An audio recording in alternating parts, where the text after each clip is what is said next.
At my daughter's wedding, she pulled me aside and said, "Mom, my husband doesn't want you here. You need to leave. Now." I walked out without a word, drove home in silence, didn't cry, didn't scream, just sat in my car in the driveway for hours wondering what I'd done wrong. The next morning, my phone rang. It was her. "Mom, I need the property papers. We have a business plan. We're going to develop the farm." I took a breath and gave her 4 words that changed everything. Words that made her realize who her husband really was. Hey everyone! Before we start, hit subscribe if you're interested in real family stories. Drop a comment and tell me where you're watching from. Quick note. This story contains some fictional elements for storytelling purposes, but the message is completely real. If it resonates with you, you're not alone. The pen feels too heavy in my hand. Not because of its weight, it's just a regular ballpoint, nothing fancy. But as I stare down at the signature line waiting for me, it might as well be made of lead. My fingers hover over the paper and I notice they're trembling. Outside the window, rain taps against the glass in August's impatient rhythm. Tap, tap, tap. Like someone's fingers drumming on a desk waiting for an answer. Waiting for me to make a choice I can't take back. My phone buzzes. Again. I don't look at it. I already know who it is. Alexis, my only daughter, 23 years old, has been lighting up that screen for 3 days straight now. 52 calls. I've counted every single one. By now, she's probably lost track herself. Susan Matthews sits across from me, patient as a saint. She's been my lawyer for 2 years, ever since Leonard passed, and I needed help understanding the paperwork he left behind. She's the kind of woman who's seen everything women who come to her office carrying invisible weights on their shoulders. Women who have to choose between their hearts and their survival. "Take your time, Joyce," she says softly, pushing a glass of water toward me.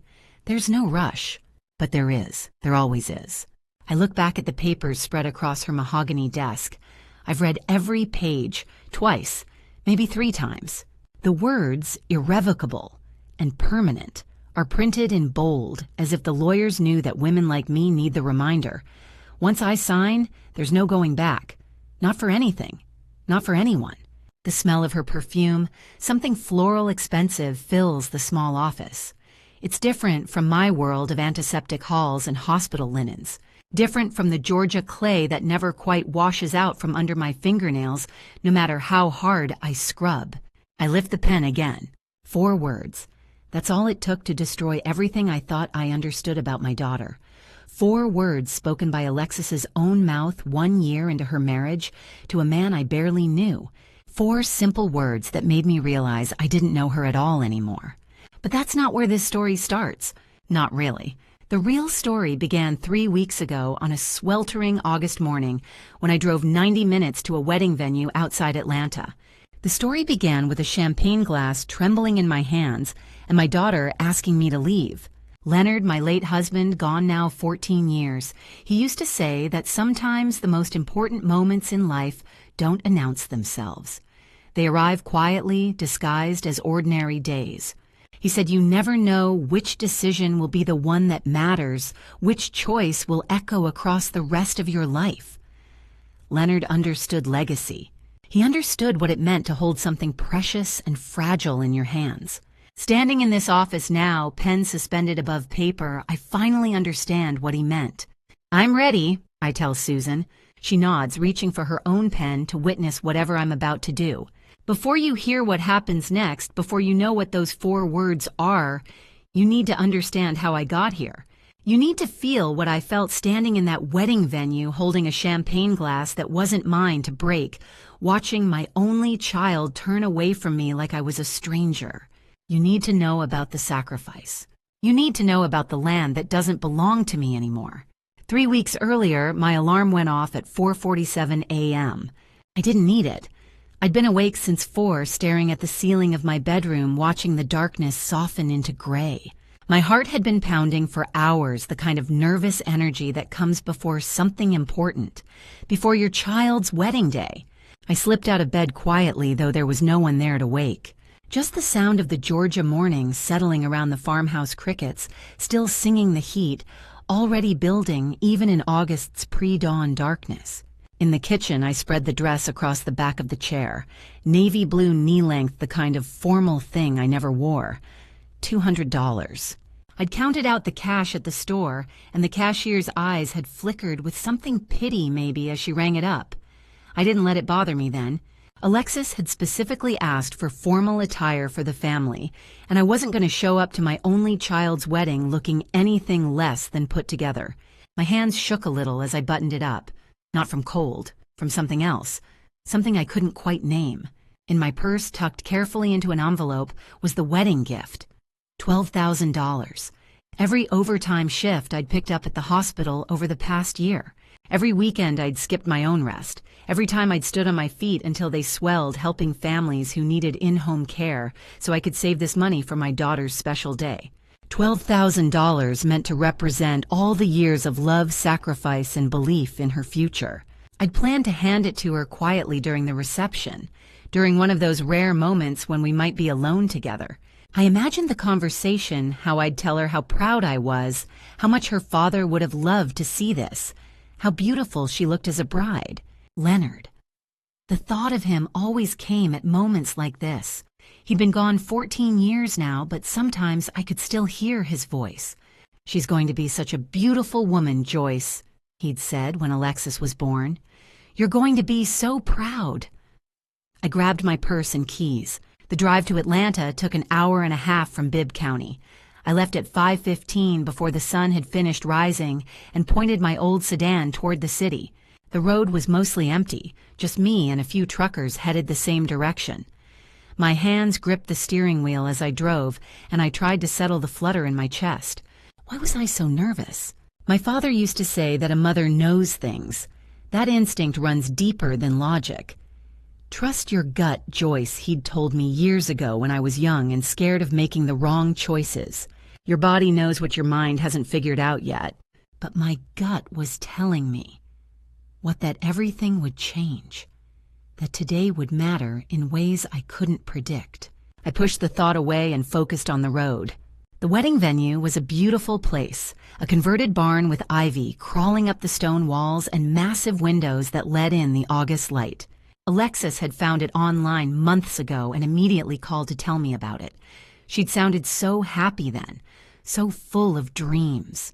I pulled into the parking lot at 9:45 a.m., nearly 2 hours early. Perfect. Time to help with whatever needed doing. As I stepped out of the car and smoothed down my navy dress, I could see them already, the florists arranging towering displays of white roses, the caterers carrying boxes toward the kitchen entrance, the event coordinator moving from station to station with her tablet clutched to her chest. This was the moment I'd been waiting for, not the actual ceremony, though I wanted to see that too, but this moment right here, being needed, being useful, being part of something bigger than myself. It was only later, after everything fell apart, that I'd understand those early morning hours differently, that I'd realize my unease hadn't been warning me about what was coming. It had been something else entirely. It had been goodbye. The receiving line had dissolved by 9 o'clock. The DJ had cranked up something with heavy bass, and all around me people were laughing, distant cousins, Alexis's college friends, Christopher's family. I was still in my navy dress, standing near the dessert station with a glass of water. That's when I spotted them. Alexis and Christopher, my daughter, and her new husband were moving through the crowd like they owned the room. Alexis was laughing, her white dress pristine. Christopher had his hand on her back, guiding her with the easy confidence of a man used to being in control. They looked happy. I moved toward them, weaving between tables. I just wanted to catch my daughter's eye, maybe steal a moment alone with her. The moment I'd been imagining all morning. Alexis, sweetheart. I started reaching for her arm. Her face changed instantly. Not the radiant bride anymore. Something shuddered behind her eyes. She glanced at Christopher, then back to me, and I saw her shoulders stiffen. "Mom," she used the word like a warning. "Can we talk for a minute?" I asked softly. "Just the two of us." Alexis's jaw tightened. She took a step back from me, and that small movement cut through me like a knife. "Christopher doesn't want you here," she said quietly. The words didn't make sense. I laughed, actually laughed, because surely she meant something else. "What do you mean?" I asked. He doesn't want me. Where? Here, at the reception. Alexis's voice was flat, like she was reading from a script. He says you're always trying to control everything, that you make him uncomfortable. I couldn't breathe. Alexis, I haven't even spoken to Christopher since the ceremony. I know, but he saw the way you were looking at things. He said you were giving off a controlling energy. Controlling energy? From a woman who'd contributed money she didn't have. From a woman who'd been here since before sunrise to help. Con, I only came early because you asked me to. I know, Mom. For just a moment, Alexis's voice softened. Maybe this was a misunderstanding. Maybe she'd come back to me. But Christopher thinks it would be better if you left. The word hung between us, left. He thinks, I repeated slowly, or you think, Alexis wouldn't meet my eyes. I'm sorry, Mom, I really am, but you have to go. Now! I opened my mouth, closed it. My hands were shaking. I could see them trembling at my sides like they belonged to someone else. Okay, I heard myself say. My voice sounded very far away. I didn't hug her, didn't kiss her cheek, didn't say any of the things I'd planned all morning. I just turned and walked back through the reception, my heels clicking against the marble, a sound like a countdown, like a clock marking the end of something. The lobby was cooler, quieter. The glass doors opened onto the parking lot, and the August heat hit me like a physical force. I sat in my car for a long time.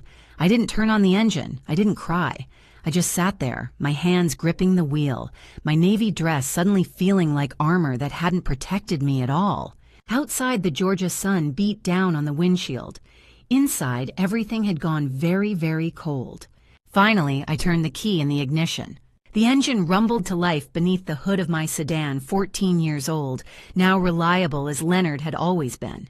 I sat for a moment in the parking lot of that elegant venue, my hands gripping the steering wheel, like it was the only solid thing left in my world.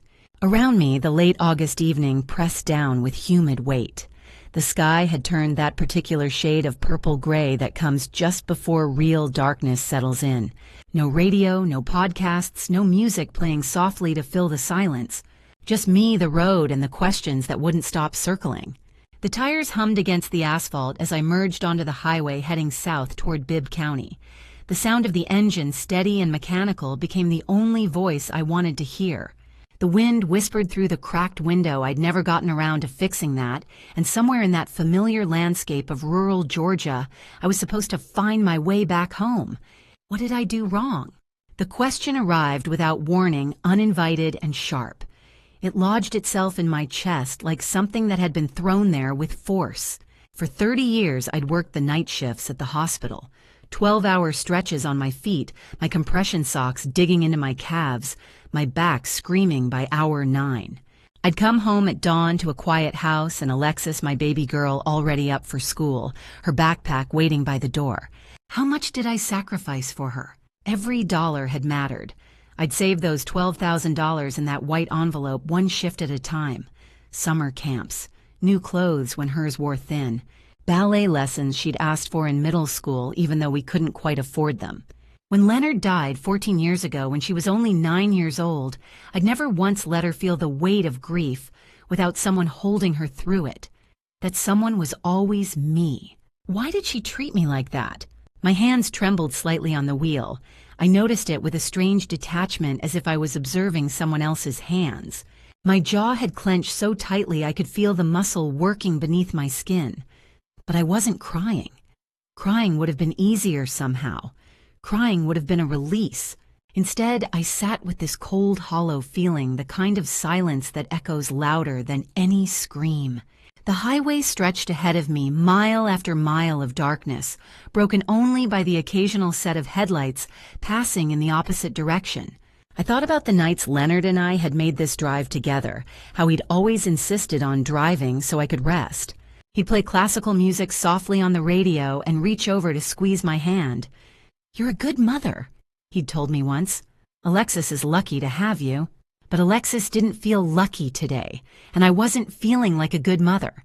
The road wound through familiar territory, past the small towns, whose names I knew by heart, past the turnoffs I'd memorized decades ago. An hour and a half. That was all it took to get from that beautiful venue in Atlanta back to my real life. The house was dark when I pulled into the driveway, except for the porch light I'd left burning before I'd left that morning. Was it just this morning? It felt like years ago. I sat in the car, the engine still running, staring at those weathered boards, and the front door that suddenly felt like a stranger's door. I couldn't go inside yet. Something was shifting inside me, something I couldn't quite name. It wasn't anger exactly. It was colder than that, more purposeful. And tomorrow morning I could feel it coming like a storm on the horizon. Tomorrow everything was going to change again. But tonight I just sat in the darkness and listened to the wind. The morning sun was already brutal by 8:30 a.m. I was on my knees in the garden behind the house, my hands deep in the soil pulling at the weeds that had overtaken the vegetable beds while I was gone. The dirt was warm and damp, and there was something almost meditative about the work, the simple repetitive motion of yanking unwanted growth from the earth. It was easier to focus on the weeds than to think about yesterday, easier to let my muscles ache than to feel the hollow space that had opened up inside my chest. My phone buzzed in my pocket. I almost didn't answer. I almost let it go to voicemail. But something made me check, and when I saw Alexis's name on the screen, I wiped my hands on my jeans and picked up. Mom. Her voice sounded different, not angry like it had been at the venue, not cold. Instead, she sounded rushed, energetic even. I'm sorry about yesterday. I have an important question for you. I stood up slowly, my knees protesting. I'm listening, sweetheart. What is it? Mom, can you send me the property documents? The ones about the land? The words didn't make sense at first. I held the phone closer to my ear, certain I'd misheard. Property documents, Alexis, what are you talking about? The farm, Mom, the one Grandpa bought. We need it. My hands went cold despite the heat of the morning. I moved toward the porch, needing to sit down. Your farm? The one Leonard's father bought, sweetheart. Why would you? We have a big project. She interrupted, and I could hear something else in her voice now, a tone I'd never heard from my daughter before. It was businesslike, detached. Christopher and I, we want to develop real estate. I sat down on the porch step, the phone pressed tight against my ear. What do you mean, develop real estate? We could subdivide it, she said, and the words came quickly now like she'd rehearsed them. Into maybe 12, 15 lots. We'll build modern homes on the property. Modern houses, Mom. This would be a huge project. The returns would be enormous. I couldn't speak. My mind felt foggy, like I was trying to understand words in a language I'd never learned.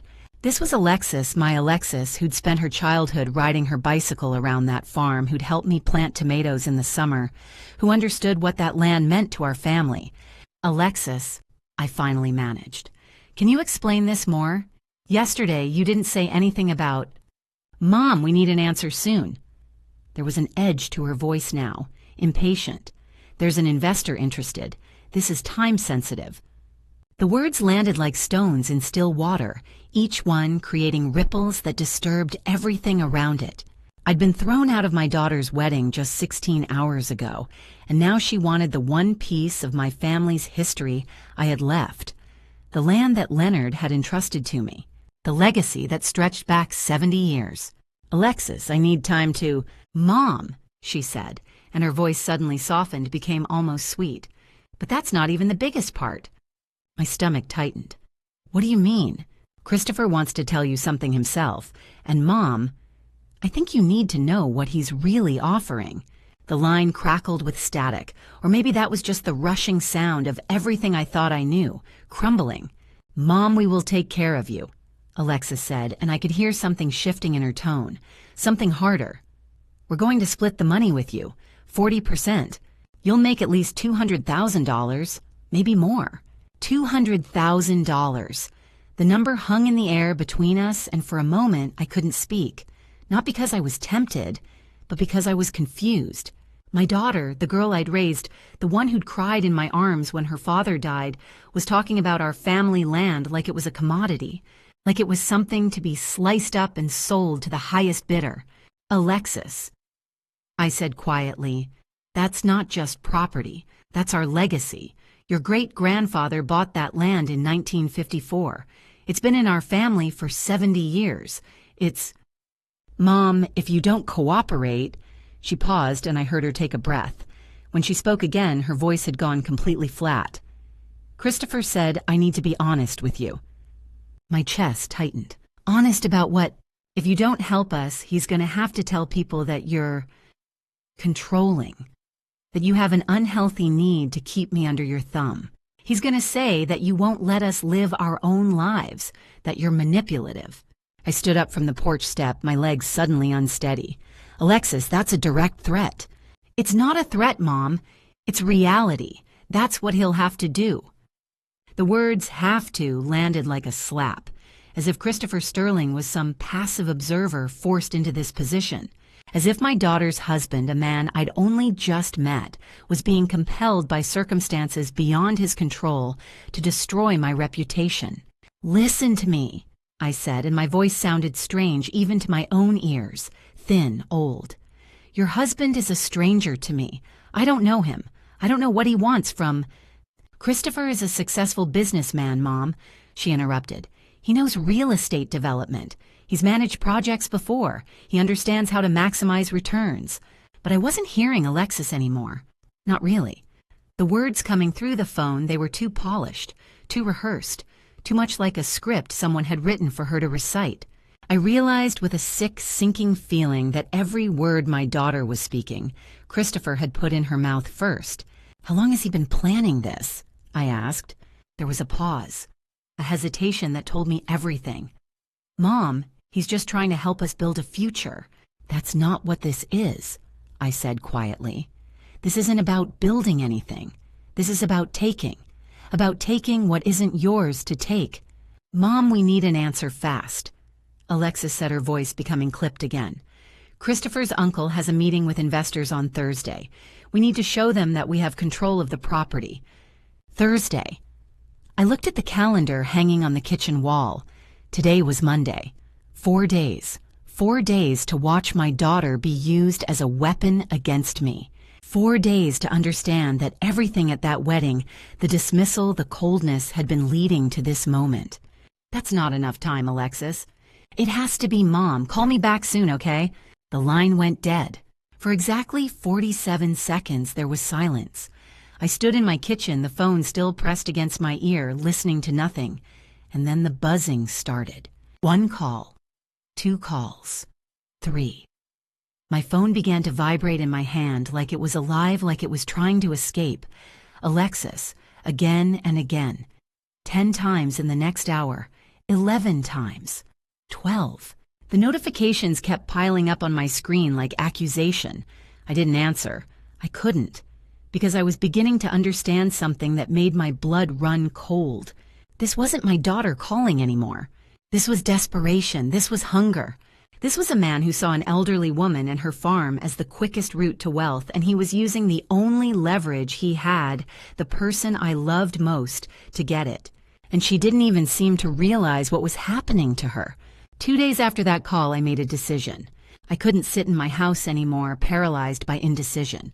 Couldn't spend another sleepless night staring at the ceiling, replaying Alexis's voice in my head, trying to parse the difference between the daughter I knew and the stranger speaking those words.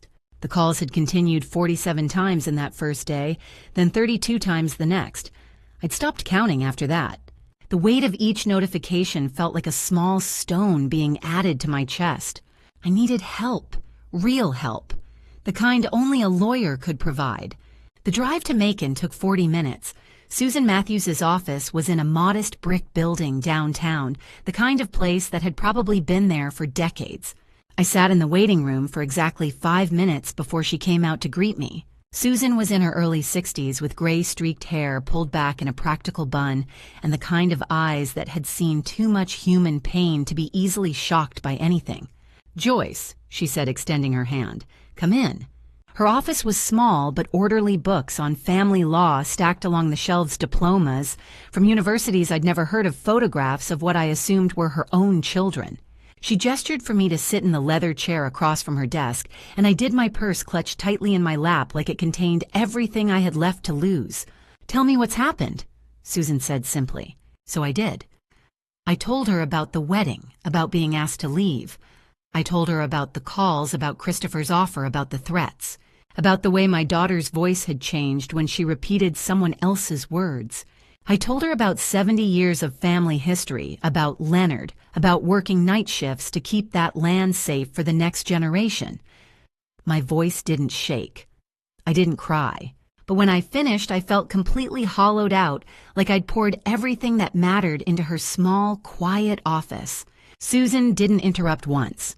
She just listened, her pen moving across her notepad in steady, measured strokes. When I finally stopped talking, she set the pen down and looked at me directly. "Joyce, I need you to listen to something," she said. "What your daughter's husband is doing, what he's pressuring your daughter to help him do this, isn't just about money. This is about control. This is about a man seeing an opportunity and exploiting the most vulnerable person he could find to access it. I don't even know who Christopher Sterling is," I said. "I met him for the first time at the wedding." "That's precisely the problem," Susan said. She turned to her computer. "Give me 24 hours. I'm going to run a background check on Christopher Sterling. I have some contacts in the real estate business. I want to know what he's been doing for the past 10 years. For the first time in 3 days, I felt something other than panic. It was fragile, uncertain, but it was there. It was hope. It was the feeling of being believed. "You don't think I'm overreacting?" I asked. "You don't think I'm being controlling?" Susan looked at me over the top of her glasses. "Joyce, you are a mother. You worked night shifts for years to provide for your daughter. You built a life. And when someone tries to take that from you when they use your daughter as a tool to do it, you're not being controlling. You're being protective. There's a difference, an important one." I nodded, not trusting my voice. "Come back tomorrow afternoon," Susan said. "I'll have answers for you." I drove home in a daze, the late September sun casting long shadows across the highway. For the first time since the wedding, I felt like I wasn't completely alone, like someone understood what was happening, like there might be a way through this. That night, around 5 o'clock, my phone rang. It was Susan. "Joyce!" Susan's voice came through clear and sharp. "I have the information you asked for. Are you somewhere private?" I straightened up immediately, wiping my hands on my jeans. "Yes, I'm at home. Tell me." There was a pause just long enough for my heart to begin pounding. "Joyce, what I found, it's not good. It's significantly worse than I thought it would be." I moved toward the porch, my legs suddenly weak. "Go ahead." "Christopher Sterling has been involved in at least 3 major lawsuits over the past decade," Susan said. She was reading from something, papers rustling in the background. 2015, he was sued for real estate fraud, promised investors a certain return on a development project, and then diverted the funds. The case was settled, but he paid out significant damages. "Oh my God," I whispered. 2018, another lawsuit. Contract violation on a property development deal. Again settled, but expensive for him. Then in 2021, he was named in a case involving misappropriation of investor funds. "Joyce, these aren't accidents. This is a pattern." I sat down hard on the porch step, my legs no longer willing to hold me up. "You're telling me my daughter married a—" "Let me finish," Susan said. "His personal life is equally revealing. He's been married twice before Alexis. The first marriage lasted 2 years. His ex-wife, when contacted by my investigator, said, and I'm quoting here, he used money as a tool of control. He would withhold it, use it as punishment. I was so relieved to get away from him. The second marriage lasted 3 years. That ex-wife said something similar. He never loved me. He was after my family money. Once it became clear there wasn't as much as he thought, he left." The world tilted beneath me. "Susan, what are you saying?" "I'm saying that Christopher Sterling is a man with a demonstrated history of exploiting women for their assets. And Joyce, your daughter, she fits his pattern perfectly. Young, naive, recently married and heir to valuable property. But he has no money of his own." I asked, my voice small and strange. "None. He has approximately $150,000 in outstanding debt from failed projects. Banks won't touch him. He has no house, no car worth anything, nothing of value. But your farm, Joyce, that's worth a considerable amount. Even subdivided and developed quickly, it could generate millions." I couldn't speak. I couldn't move. I was thinking about Alexis's voice on the phone, the way the words didn't sound like her, the way everything she'd said had been too practiced, too scripted. Someone else's words coming out of my daughter's mouth. He's using her, I said finally. Yes, Susan said. He's using her. But more than that, Joyce, I need you to understand something. He's isolating her, getting her to turn against the people who care about her. The way he manipulated her into asking you for the land, the way he's put her in the position of threatening you, this is classic emotional abuse. He's making her the instrument of his own ambitions. I thought about the coldness in Alexis's voice, the distance that had opened up between us like a chasm, and I realized that Christopher Sterling hadn't just tried to take my farm. He'd tried to take my daughter. Why, what do? I asked. How do I protect her? How do I protect the land? Susan was quiet for a moment. There's a legal mechanism that's extremely powerful in situations like this. It's specifically designed for what you're facing. But Joyce, I need you to be very sure about this. Once we set it in motion, there's no going back. It will protect the property permanently. It will make it impossible for anyone to sell or develop it. And it will send a very clear message to Christopher Sterling that he cannot have what he wants. What is it? I asked. Come to my office tomorrow morning, Susan said. I'll explain everything. But Joyce, I want you to think about this tonight. Think about whether you're ready to make a permanent decision to protect something that clearly matters more to your family than anything else. Because that's what this is about. Not revenge. Protection. After we hung up, I sat in my garden as the sun sank lower on the horizon, casting long shadows across the 55 acres that my great-grandfather had bought 70 years ago. For the first time since the wedding, I knew exactly what I had to do. There's a legal mechanism called a conservation trust, Susan said, sitting across from me in her office. Morning light streamed through the window behind her. It's designed specifically for situations like yours. I leaned forward. What does it do? The property is transferred to the trust, Susan explained carefully. Once that happens, it no longer belongs to you individually. The land becomes protected permanently. It can never be sold. It can never be subdivided. It can never be developed. The trust manages it, maintains it in its current state forever. But what about Alexis? I asked. What about her inheritance? That's the crucial part, Susan said. Once property is in a conservation trust, it can't be passed down to heirs traditionally. The land is no longer yours to leave to anyone. It belongs to the trust. Alexis will have no claim to it. Neither will Christopher Sterling. Neither will anyone. I sat back trying to process. So I'd be giving up the farm. You'd be protecting it, Susan corrected gently. There's a difference. You wouldn't be losing it. You'd be ensuring that no one, not your daughter, not her husband, not any future crisis could take it or destroy it. I thought about the weeds in my garden, about protecting what matters. And once you sign, it's irrevocable. No going back. This is permanent, Joyce. I need you to understand that weight. I nodded. If I do this, Christopher gets nothing. Christopher gets nothing, Susan confirmed. And more importantly, Alexis is protected from him. His leverage disappears. But Alexis will hate me, I said quietly. Possibly. For a while, Susan said. But Joyce, I need to tell you something else. Something I found. She pulled out a file from her desk drawer. When I was researching Christopher's background, I contacted the law firm that represented you and Leonard. They had old documents in storage. My heart raced. What kind of documents? Joyce, your husband Leonard, he set something in motion before he died. 14 years ago, knowing he was dying, he consulted about protecting the farm. He left very specific instructions. Susan opened the file and read, her voice quiet and respectful. If there ever comes a time when someone threatens this land, when the family's legacy is at risk, the Conservation Trust should be activated. Joyce will have the authority to make that decision. This is my final gift to my wife and my daughter, the assurance that no matter what happens, this land will be protected. Even if Alexis doesn't understand now, even if she resists, she will benefit from this protection.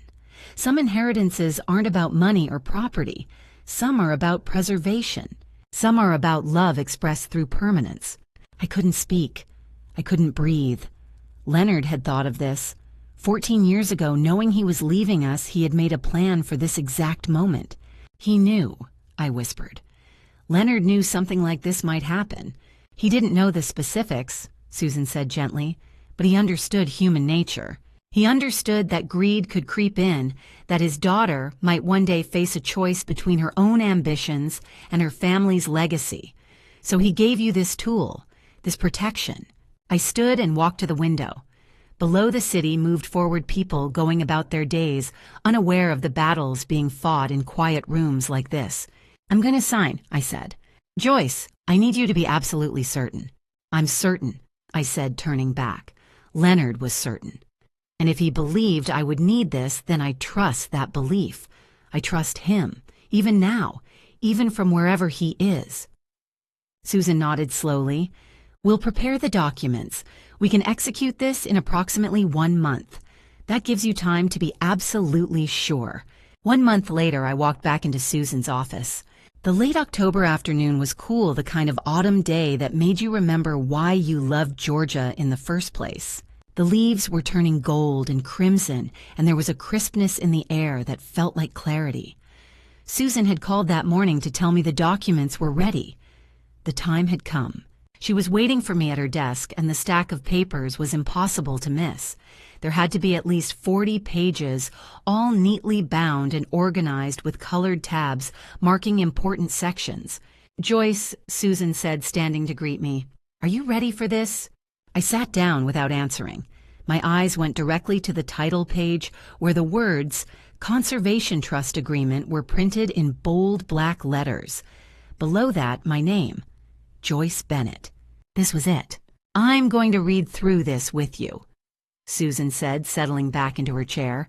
Page by page, I want you to understand every single thing you're signing. She began on page 1 explaining the basic structure of the trust, how the property would be transferred into a legal entity designed specifically to protect it, how that entity would exist in perpetuity, governed by trustees who had a legal obligation to maintain the land according to the terms she and I had established. Pages 6 through 10 detailed the protective mechanisms. The land could never be subdivided. It could never be developed for commercial purposes. It could never be sold. It would remain in its current state a working agricultural property forever, or as close to forever as the legal system could guarantee. This section here, Susan said, pointing to page 15, explains the governance. A board of trustees will oversee the property. They'll make decisions about its maintenance and use. But Joyce, the important thing is this: no individual family member can override their decisions. No heir can come forward and demand access or control. The trust is the owner now. You're simply the original settler. I nodded, absorbing each word. My eyes kept drifting to page 21, where a single word was printed in letters so large I could read it from across the desk. Irrevocable. That's the key word, Susan said, following my gaze. Once you sign, there's no changing your mind. No legal mechanism to undo this. It's permanent. I thought about the land. 70 years of history lived on those 55 acres. My great-grandfather William had purchased this property in 1954 with money he'd saved his entire life. He'd built a house on it, cleared the fields, established it as a working farm that sustained generations of our family. My father had taken that inheritance and protected it. He'd worked the land, maintained the fences, kept the soil healthy. He'd understood what it meant to be a steward of something bigger than himself. And then Leonard. Leonard had loved that land like it was part of his own body. He'd walked those fields in the early morning before work. He'd planned improvements he never got to see completed. And before he died, knowing he wouldn't be there to protect it, he'd created this mechanism, this safeguard, this final act of love. And now it was my turn to protect it. Not for Alexis, not even for myself, but for what it represented. For the principle that some things, the important things, shouldn't be reduced to dollar signs and development plans. Some things were supposed to last. Joyce. Susan's voice brought me back. Do you understand everything? I do, I said. And you're certain? Because once you sign tomorrow, I'm certain, I said. The steadiness in my own voice surprised me. My hands weren't shaking. My heart wasn't racing. I felt perfectly calm, perfectly sure. I've never been more certain of anything in my life. Susan smiled slightly. Your husband would be proud. I thought about Leonard, about him reaching across 14 years to help me make this decision, to tell me in words written down and filed away in a lawyer's office that I wasn't alone in protecting what mattered. Tomorrow morning, I said, I'll sign. The morning sun filtered through Susan's office windows as I sat at her desk. The pen felt heavy in my hand. Not physically, it was just a standard ballpoint pen from her desk holder, but it felt heavy in the way that decisions feel heavy, the way 70 years of history feels heavy, the way love and protection and sacrifice feel heavy. I looked at the blank line waiting for my signature, just a few inches of white paper where my name would go and everything would change forever. I touched pen to paper.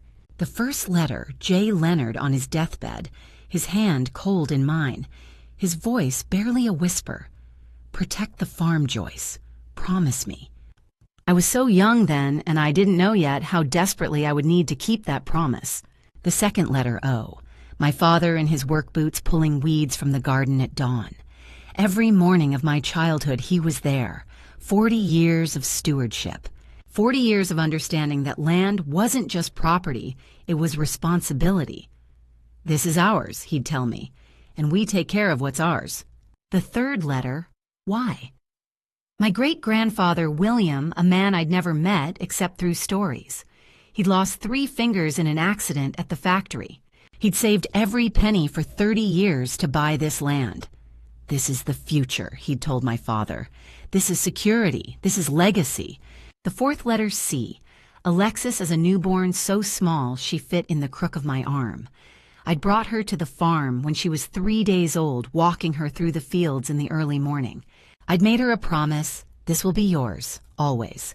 The fifth letter, E. But yours doesn't mean to destroy. It doesn't mean to sell. It doesn't mean to hand over to a man who sees it as money. Ownership was sacred, and some people didn't understand that. The sixth letter, B. Alexis at 9 years old, standing in the field after Leonard's funeral. The grass was up to her waist. She was crying so hard she could barely breathe. I held her and said, the farm will always be here. We will always be here. The seventh letter, E. If I don't sign, Christopher wins. If I don't sign, he slices this land into pieces and turns it into something unrecognizable. My daughter becomes a victim, and I become complicit. The eighth letter, N. But if I do sign, I lose ownership. I lose the ability to pass it down. I lose the tangible connection to the land I've cared for my entire life. The ninth letter, N. No, that's wrong. I'm not losing anything. I'm saving it. I'm protecting it from people who would destroy it. I'm preserving it for generations not yet born. The 10th letter, E. I'm not giving it away. I'm entrusting it to time, to the earth itself, to the principle that some things are too important to be owned by any single person. The 11th letter, T. The signature was complete. Joyce Bennett. In that moment, my phone began to vibrate. Alexis. Call 52, 53, 54. The notifications kept coming one after another like a heartbeat made of desperation. Each one a small accusation. Each one a plea. Each one a demand I couldn't answer. I set the phone face down on Susan's desk and didn't look at it. Sign here as well, Susan said, gently pointing to another line. She added her own signature below mine. Then she wrote the date, October 15th, 2024. And beneath that, in neat legal script, witness to irrevocable conservation trust agreement. The word irrevocable seemed to glow on the page. It's done, Susan said quietly. The documents will be filed with the state within 48 hours. Once they're processed, this becomes official, permanent. There's no legal mechanism to undo it. I know, I said. My voice was steady, calm, and I will never try to undo it. My phone vibrated again. 55 calls now. 56. The screen kept lighting up with Alexis's name, desperate and relentless. I looked at Susan. She nodded slightly, understanding, without words. For the first time since the wedding, I answered one of those calls. Before I tell you the 4 words that changed everything, comment a number below. Any number. Just let me know you're here with me. because what happens next is where everything falls apart, where I finally stand up, where my daughter learns the truth. Comment now. Then stick around, and quick note, what comes next has some elements reimagined for storytelling. Not everything is exactly as it happened. If you'd rather leave here, that's okay. But if you want to see how this family survives breaking point, stay with me. Let's go. I walked out of Susan's office into the October afternoon and immediately dialed Alexis's number. My hands were steady. My voice was calm. For the first time since the wedding, I was choosing to make this call. I was choosing when, where, and how this conversation would happen. She answered on the first ring. "Mom, finally, I've been calling you all day." Her voice was high, urgent, tinged with something that sounded almost like panic. "Mom, you're going to send me the documents right. The property deeds."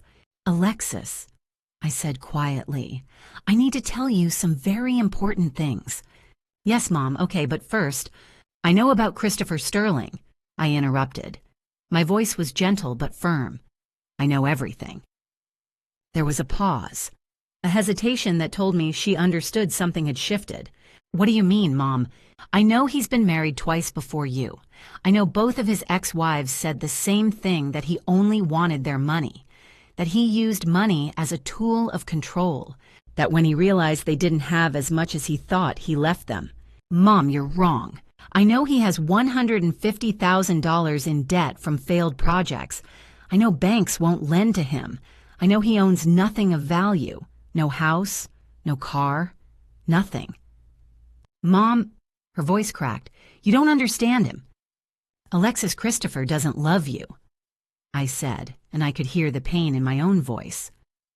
"I'm so sorry to say that to you, but I have to, because you deserve to know the truth." "How dare you!" she shouted. "You don't know anything about my marriage."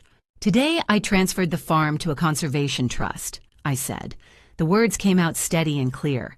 There was complete silence. For a moment I thought the line had gone dead. "Then what?" "The property is now protected in perpetuity. It can never be sold. It can never be subdivided. It can never be developed. You will never have the ability to do what Christopher asked you to do." "Mom, you can't do that." Her voice had risen to a scream. "That's my inheritance. That's mine." "Alexis, you're going to destroy my future. You're an evil person. I hate you. I'm going to sue you." "Yal, so asantris." "Sweetheart, how could you be so cruel? How could you take away everything from me?" I listened to my daughter's rage, her desperation, her heartbreak, and I didn't defend myself. I didn't argue. I just held the phone and let her feel what she needed to feel. When her voice grew hoarse, when the screaming turned to sobs, I spoke. "It's not yours anymore, Alexis." The words hung in the space between us. 4 words, the ones I'd been saving for this moment, the ones that changed everything. "I will never forgive you," she whispered. "Never." "I know," I said. "But Alexis, I had to do this, because I love you, because I need to protect you from him." "You don't get to decide what's best for me." "You're right," I said. "I don't. But I get to decide what happens to my family's legacy, and I choose to protect it. I choose to protect you, even if you hate me for it." There was another long silence. "Goodbye, Alexis," I said quietly. I ended the call before she could respond. My phone immediately lit up again. Call 57, 58, 59. Text messages began flooding in, one after another, like a storm of words. "Mom, answer. You can't do this. I'm calling a lawyer. You've ruined my life. How could you? Please call me back." I stood in the parking lot of Susan's office building, watching the notifications accumulate on my screen, and I didn't answer a single one. Instead, I got in my car and drove home to my empty house and the land that was no longer mine to lose. Because I'd finally realized the truth, I'd never owned that farm. I'd only ever been its caretaker. And now I was entrusting it to something bigger than myself. 6 months had passed. Spring had arrived in Georgia with the kind of insistence that made you believe in renewal. The trees had leafed out again. The garden I'd planted in October was now full of early vegetables pushing through the soil. My work as a home care nurse kept me busy. The elderly never stopped needing attention, and there was something grounding about that. Something real. The phone calls from Alexis had stopped after that first terrible conversation. I'd waited for weeks, then months, for some sign that she wanted to talk to me, some indication that she was ready to listen. But nothing came. Just silence. A silence so complete it felt like a different kind of pain. I'd learned to live with it. Then one afternoon in April, while I was pruning the roses, my phone rang. I almost didn't answer. I almost let it go to voicemail. But something made me look at the screen, and when I saw Alexis's name, my heart stopped. "Hello," I said carefully. "Mom." Her voice was so small, so broken. Nothing like the confident, sharp voice that had demanded my family's land. "Mom, it's me." "Alexis," I said, just her name. Just my daughter's name spoken like a prayer. "Mom, I need to talk to you." "Of course, sweetheart. I'm listening." "Christopher left me," she said. And then she started to cry. Not angry tears like before. These were the tears of someone completely shattered. He said he couldn't wait anymore. He said if I couldn't give him access to money or property, there was no point in staying. I said nothing. I just listened. He found someone else, Mom, a woman with money. Apparently she's been interested in him for months. He just left. He took his things and he left. "Oh, Alexis," I whispered. "Mom, I was so stupid." She sobbed. "I was so blind. You were right about everything. He didn't love me. He never loved me. He just wanted the farm. When he couldn't get it, he just left. Like I meant nothing." I could hear the sound of her crying, the kind of crying that comes from deep inside, from a place where all your illusions have finally shattered. "Konya," I said softly, using the Vietnamese words I hadn't used with her since she was small. "I'm so sorry." "Mom, I'm so sorry," she said. "I'm sorry I didn't listen to you. I'm sorry I let him manipulate me.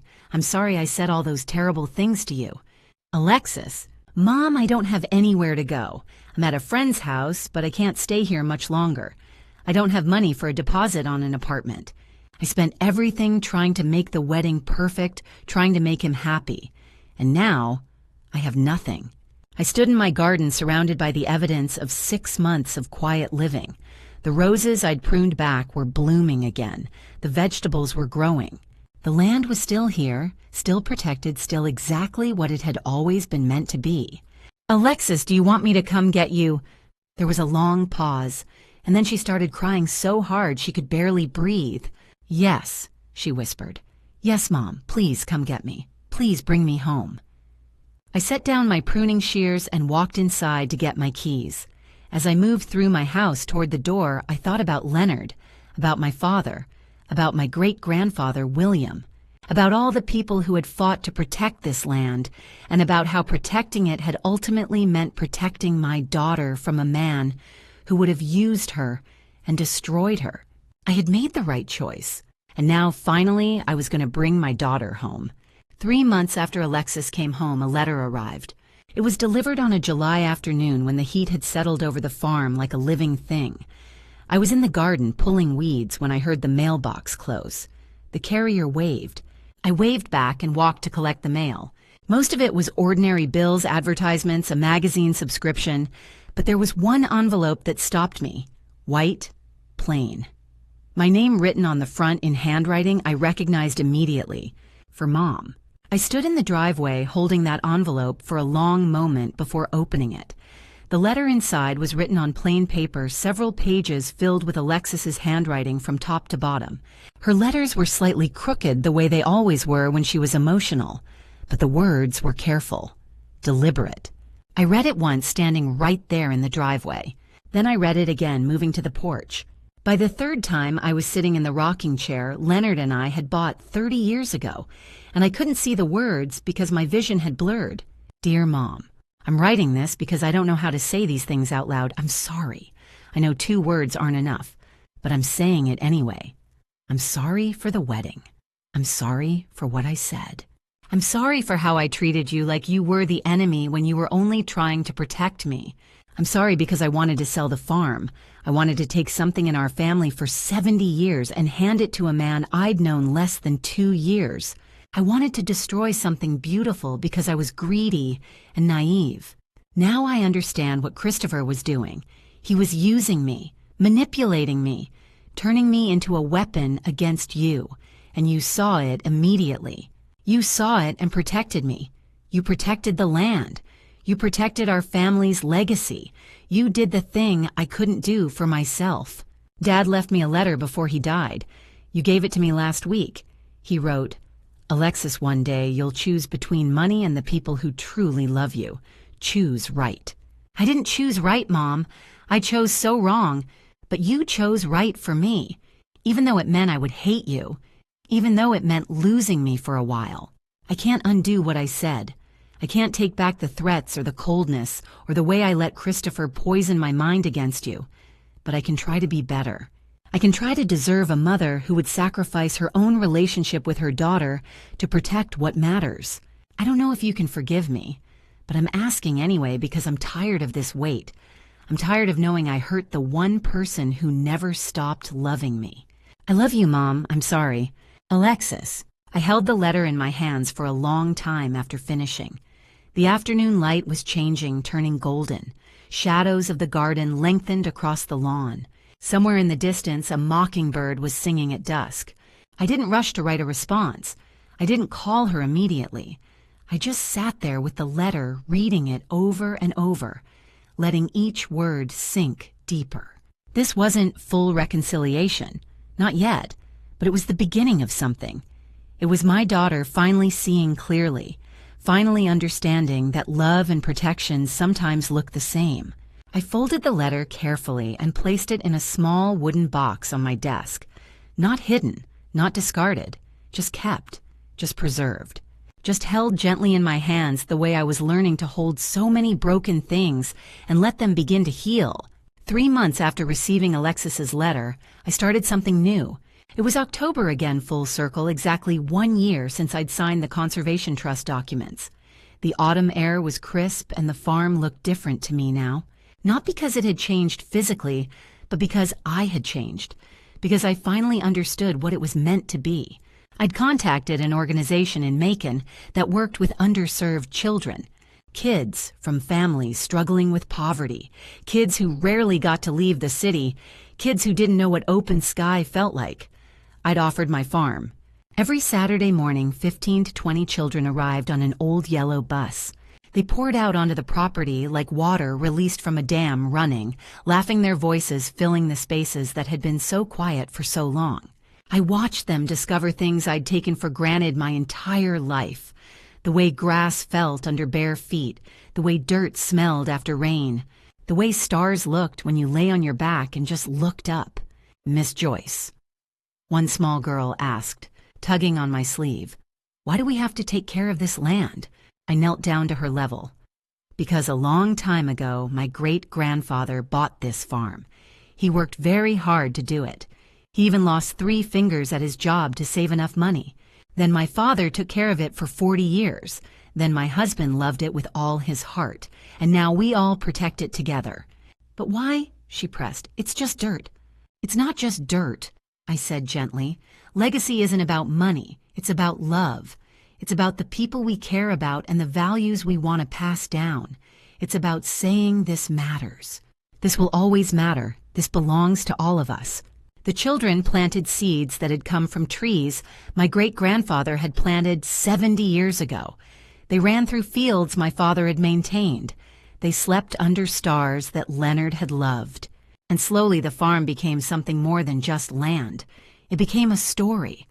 A living, breathing story that belonged to all of us. Alexis was there too. She lived in the house with me now, working as a freelance editor from her bedroom. Some days were still awkward between us. We hadn't had one of those grand reconciliation moments you read about in books. We just gradually started talking again, started laughing at small things, started remembering who we were to each other before Christopher Sterling had tried to poison that bond. She helped me with the children. She showed them how to edit stories they'd written. She taught them that their voices mattered, that their stories were worth telling. One afternoon, as we stood together watching a group of children plant new trees, Alexis reached over and squeezed my hand. She didn't say anything. She didn't need to. The squeeze said everything. I stood in the middle of the field that afternoon, surrounded by the evidence of 70 years of protection, and I felt something I hadn't felt in a very long time. Peace. The old oaks that my great-grandfather had planted still stood massive and solid. The soil that my father had tended was rich and dark. The fences that Leonard had repaired were still holding strong. And now, thanks to the Conservation Trust, they would stand forever. I had made the right choice. Even though it had cost me my daughter's love, even though it had meant sitting in silence for months, even though it had meant being willing to lose everything, I had made the right choice. My great-grandfather would have understood. My father would have understood. Leonard would have understood. And finally, so did Alexis. But deep in my heart, there was still an empty space. A place that would never be quite full again. Because some losses once made can never be unmade. Some relationships once broken never quite heal the same way. Still, I had learned to live with that empty space. And in learning to live with it, I'd found something unexpected. I'd found myself again. Now let me tell you something. I'm sitting beneath the willow tree Leonard planted 40 years ago. He's buried just over that hill in a cemetery overlooking the fields he loved. This is where I come to think, to remember, to understand why I did what I did. People ask, don't you regret it? The answer is no. I don't regret transferring the farm to a conservation trust. I don't regret those irrevocable documents. I regret that Alexis was vulnerable to Christopher Sterling. I regret the months she believed I was the villain. But I have never regretted protecting what matters most. Here's what I've learned. Love isn't always unconditional. And that's okay. I gave Alexis everything I could. My time, my resources, my sacrifice. But I couldn't give her the farm, because it never belonged to me alone. It belonged to my great-grandfather with his broken hands, to my father who maintained it, to Leonard who loved it like his own soul, to the future, to children now running through these fields, to the earth itself. Real love has boundaries. The people who truly love us will never ask us to choose between loving them and protecting ourselves. They will never weaponize our children. They will never demand we sacrifice sacred things to prove devotion. Christopher Sterling didn't love Alexis. He loved what she represented: access to money, to property. I saved my daughter from him by drawing a line and refusing to cross it. Alexis's letter sits on my desk. I haven't answered yet, but I haven't deleted it either. One day, perhaps we'll talk about everything. Perhaps she'll understand why I did this. Perhaps she'll forgive me fully. But not yet. I still live here on these 55 acres. It's no longer mine individually. It belongs to the future. It will be protected forever for my daughter if she returns with an open heart for the children who come every Saturday, for everyone who needs to know that some things are sacred. Legacy isn't about money. It's about values. It's about love made permanent. I place my hand over my heart. Leonard, father, great-grandfather, you can rest now. I've kept the promise. The wind carries across the fields. The sun sets over land that will endure. And I finally understand I've forgiven myself. And to you listening to this story, remember this. I learned something I wish I'd known decades ago. God doesn't ask us to sacrifice everything. God asks us to protect what's sacred. There's a difference. God teaches us that love has boundaries. God shows us that sometimes saying no is the most loving thing we can do. And God reminds us that we are worthy of protecting ourselves just as we protect those we love. I didn't understand that when I was younger. I thought sacrifice meant giving away everything: my time, my money, my peace, even my family's legacy. I thought that's what mothers did. That's what daughters did. That's what love looked like. But I was wrong. If you're in a situation similar to mine, don't make my mistakes. Don't wait until your family turns against you to draw boundaries. Don't sacrifice sacred things trying to prove your love. Don't let guilt manipulate you into destroying what matters. Start now. Draw your line. Defend it. This is a family drama story that taught me more about myself than any other moment in my life. This grandma story isn't just about me protecting land, it's about protecting the values my family built. And if you love family drama stories that show real consequences, or if grandma stories about sacrifice and wisdom resonate with you, you already understand sometimes the most powerful choice is saying no. The pain of losing my daughter's love was real. The regret of being called cruel was heavy, but the peace of knowing I did the right thing that was worth every tear. I want to hear from you. In the comments below, tell me, what would you have done? Do you have your own family drama story? Have you ever had to choose between love and protection? I read every comment, and I want to hear your voice. Share this video with someone who needs to hear that boundaries aren't selfish. Subscribe to this channel if you love stories about real family drama and the grandma stories that shape generations. Hit like if you're learning, like I did that sometimes. Love means letting go. If you're struggling with family conflict right now, know that you're not alone. There are resources, counselors, and people who understand. Thank you for staying with me until the end of this story. Thank you for witnessing Joyce's journey. Thank you for caring enough to listen. A note. Some stories that follow may contain fictional elements created for educational purposes. If you prefer different content, please feel free to explore other videos that better suit your interests. I'll see you in the next story. With gratitude and love,